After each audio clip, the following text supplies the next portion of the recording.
everyone. In this session, we'll discuss the human circulatory system. So, human circulatory system, the main organ for this is our heart. So, heart का mechanism आज हम पढ़ने वाले हैं. ये भी बहुत बेसिक है. जस्ट आपको एक आइडिया होना चाहिए कि इसमें कौन कौन से ऑर्गन्स हैं और ये कैसे हमारे बॉडी में ब्लड पंप करता है. So yes, it has actually two auricles. एक ऑरिकल यहाँ दिखाई दे रहा है, एक ऑरिकल यहाँ दिखाई दे रहा है, लेकिन लेफ्ट वाला पार्ट इधर है, राइट वाला पार्ट इधर है. यहाँ बच्चे बहुत कंफ्यूजन क्रिएट करते हैं. आपका लेफ्ट एंड राइट नहीं सोचना है. डायग्राम में जब आप ड्रॉ करोगे तो this is the left and this is the right part. अभी the human heart is of 4 chamber. 4 chamber से आपका हार्ट बना होता है, जिसमें 2 आर ऑरिकल्स होते हैं. एट्रिया भी बोलते हैं इसको. ऑरिकल लेफ्ट एंड राइट होता है एंड 2 वेंट्रिकल्स होते हैं. Again left and right ventricle होता है. सो ये लेफ्ट एंड राइट हमने ऐसा कंपार्टमेंट क्यों बनाया है वो भी आपको समझ में आ जाएगा. सो अभी देखिए, ऑरिकल जो है यहाँ ऊपर है और दे आर लाइक थोड़ा सा स्मॉल है as compare to ventricle. Auricle थोड़े से स्मॉल है in size as compare to ventricle, and ventricle थोड़े से नीचे ऐसे पॉइंटेड भी होते गए हैं. सो ऑरिकल का फंक्शन ये होता है. Auricles they are the receiving chambers. They are the collecting or receiving chambers. Collecting or receiving chambers. अभी उनको क्या करना है? They just have to collect something. Something मतलब ब्लड ही होगा. Blood is a fluid connective tissue in our body जो circulation के लिए रिस्पॉन्सिबल होता है. यहाँ इनको बस ब्लड कलेक्ट करना है विद देयर रिस्पेक्टिव ऑर्गन्स. और वेंट्रिकल्स को हम बोलेंगे they are the distributing chambers. They are the distributing chambers. ये क्या करते हैं? ये डिस्ट्रीब्यूट करते हैं. कलेक्ट ऑरिकल करता है, फिर ऑरिकल वेंट्रिकल के पास भेजेगा, फिर वेंट्रिकल यहाँ से डिस्ट्रीब्यूट करेगा टुवर्ड्स द बॉडी पार्ट्स. यहां तक अगर समझ में आ गया होगा तो इतना समझ लीजिए, ये वाला जो पार्ट है इधर वाला, ये O2 कंटेनिंग ब्लड कैरी करता है, ऑक्सीजनेटेड ब्लड. सो मैं यहाँ मे भी रेड मार्कर से उसको शो करती हूँ. बुक में भी हर बार ऐसा ही दिया होगा.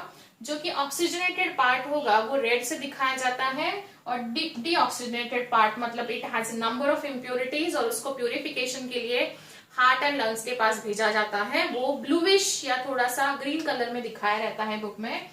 सो दिस इज ऑक्सीजनेटेड ब्लड. ये लेफ्ट वाला जो पार्ट है it is responsible for carrying oxygenated blood, and ये वाला जो पार्ट है it is again responsible for the deoxygenated blood.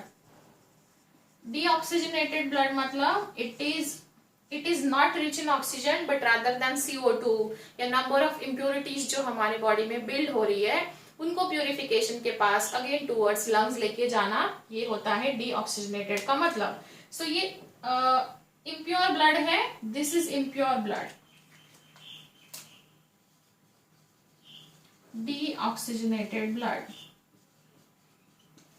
This blood is impure मतलब इसमें बहुत सारी इम्प्योरिटीज हैं, एंड ये प्योर ब्लड है जो कि हमारे बॉडी को भी चाहिए. अभी इसका 4 चेम्बर से बना होता है, and we are the warm blooded animals. Human beings, mammals are the warm blooded animals. फिर ऊपर यहाँ से ब्लड आएगा, लेकिन यहाँ से कहाँ से आएगा? लंग से आएगा.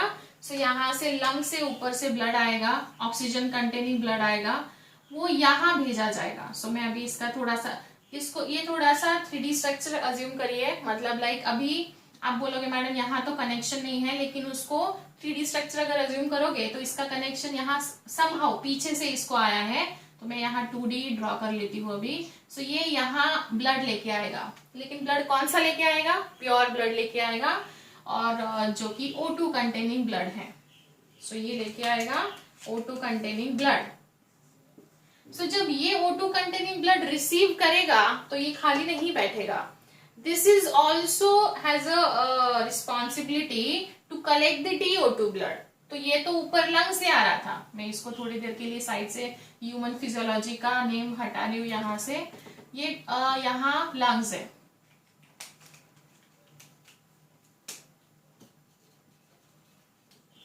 सो ये लंग से प्योर ब्लड आया, O2 कंटेनिंग ब्लड आया, फिर वो ऑरिकल में आ गया यहाँ से क्या होगा, body O2 containing blood use कर चुकी है, now it's time to pick the impurities from our body.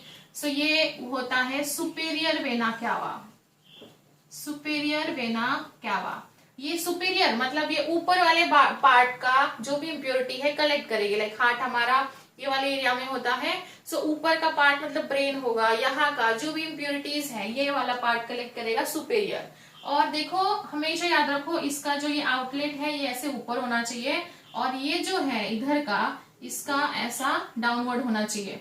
And this is a inferior vena cava, this is inferior vena कावा।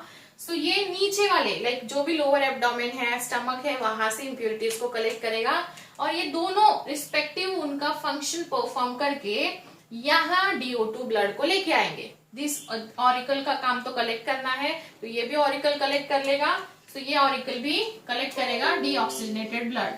मैं यहाँ DO2 लिख रही हूँ, मतलब this is the impure blood, ये इम्प्योर ब्लड है, और O2 जो है this is the pure blood.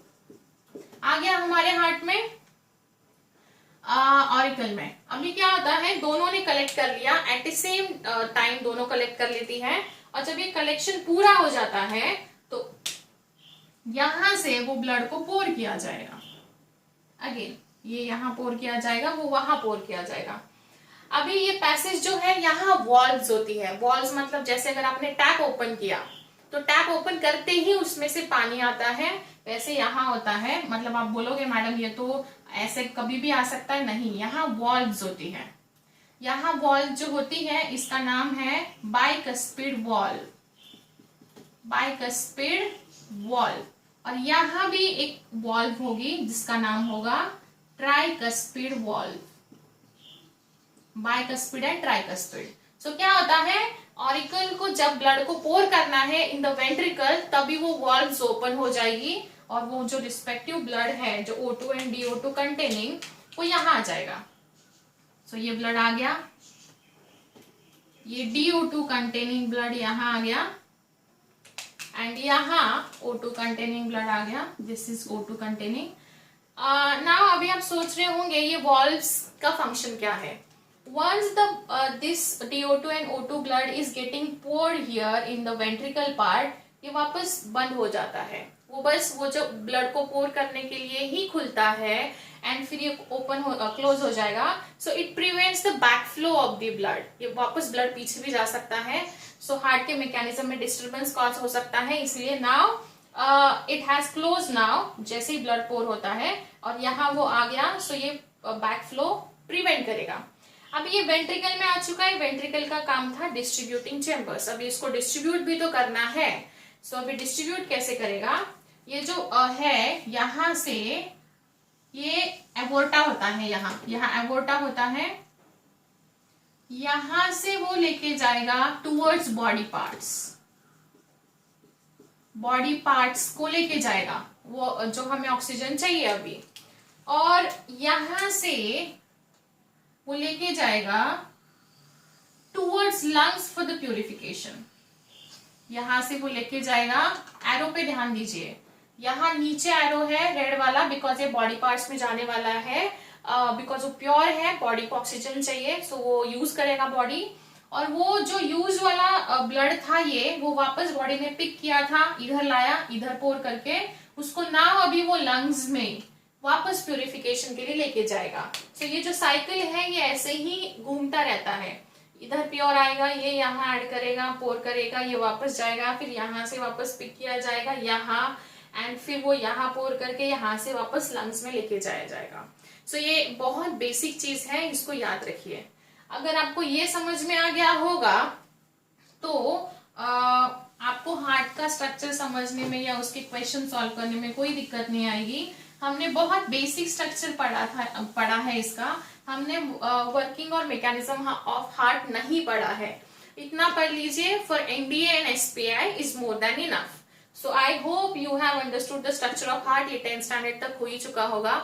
So yes, यहाँ हम रुकते हैं अभी, एंड नेक्स्ट सेशन में मिलते हैं।